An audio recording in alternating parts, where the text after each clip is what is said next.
सरकार ये फरमा रहे हैं आलिम को आबिद पर इतनी फजीलत हासिल है कि तुम उसका अंदाजा ही नहीं कर सकते। और नात खानों को इज्जत देकर उनके मुकाबले में उलमा को जलील करने वालों, नात खान ज्यादा से ज्यादा एक आबिद हो सकता है, ज्यादा से ज्यादा नेकी करने वाला हो सकता है। और ये फासिक फाजिर नात खान की दाढ़ियां नहीं है। आला हजरत ने फरमाया फासिक नात खान से नात पढ़वाना हराम है। फतावा पढ़े, दाढ़ी मुंडों को खड़ा कर दिया है, दीन को बेचने वालों को खड़ा कर दिया है। आप चर्च पिए, लड़की बाजी करें, जिना करें, इन्हें कोई परवाह नहीं है। नाते पढ़ेंगे, हमने इसके रसूल आम कर दिया, लिफाफा वे में रखा, भाड़ में जाओ, निकल लिए साहब। हम इनको इज्जत दे रहे हैं, उलमा का वकार कम हो रहा है। ये कैसे उलमा के बराबर आ गए? ये सवाल हर जगह मैं बयान में छोड़ता हूं। यहां पर भी कोई मुहिब बैठा हो तो आपसे गुजारिश करता हूं, जाओ जवाब लेकर आओ। किसी नात खान की फजीलत में एक आयत, एक हदीस ले आओ, क़यामत तक लाओगे मैं तुम्हारा गुलाम हूं। कोई फजीलत नहीं है इनकी, ना कुरान में ना हदीस में। उलमा की है, हमारी है, वारिस नबी की है। और हमने इनको इज्जतें दे देकर लाखों रुपए खिला पिलाकर और ऐसा कर दिया। अभी मैं पंजाब में गया एक जगह बयान करने, उन साहब ने FIR की कॉपीज मुझे भेजी, मेरे खिलाफ नहीं। किस बात पर? एक नात खान को प्रोटोकॉल देके बुलाया 10 लाख में। कितने में? 10 लाख में, और एडवांस। और नात खान आखिरी टाइम में कल्टी मार गया, आया ही नहीं।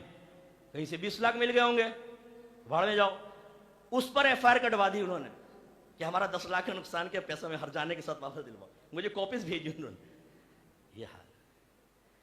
एक शख्स मुझे मिला, कहने लगा मुफ्ती साहब मेरा बच्चा जो है ना वो आपको भी सुनता है, एक मशहूर नात खान को भी सुनता है।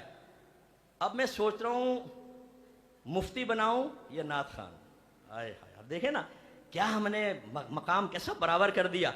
वो सोच रहे दोनों बराबर है, मुफ्ती बना लो चाहे नात खान। अरे लाखों नात खान खड़े कर दो। नात खानी हमारा शियार है, हमारी रूह की ग़िज़ा है। नात खान सुन्नी बच्चा है, हमारा सर का ताज है। लेकिन जब तकाबुल की बारी आएगी तो उलमा के वक़ार को ही बुलंद किया जाएगा, हर किस नात खान के वक़ार को बुलंद नहीं करेंगे। और आजकल हमारे स्टेज पर यही हो रहा है। दाढ़ी मुंडे नात खान मुफ्ती मुनव्वर रहमान साहब पे तनकीदें मार रहे हैं कि इनको तकरीरें करनी नहीं आती, हमारे के पीछे के पड़े हुए हैं, इन्हें और कोई काम नहीं है कि उसमें लगे। तुम हमें बताओ कि क्या लगे या ना लगे।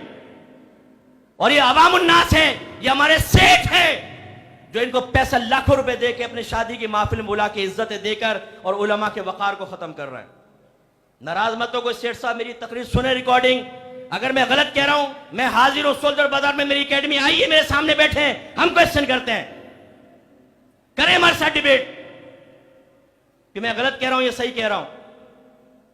एक महफिल में मैं गया, मुफ्ती मुनव्वर रहमान साहब, एक दो और उलमा, शादी की महफिल थी। नात खान को बिठा दिया साहब, पौने घंटा नात खानी करता रहा। इसके बाद जी मुफ्ती साहब दुआ कर दे। मुफ्ती साहब बैठे, माइक हाथ में लिया, फरमाया दुआ तो मैं करूंगा, अगर इजाजत दें तो मैं कुछ कहना चाहता हूं।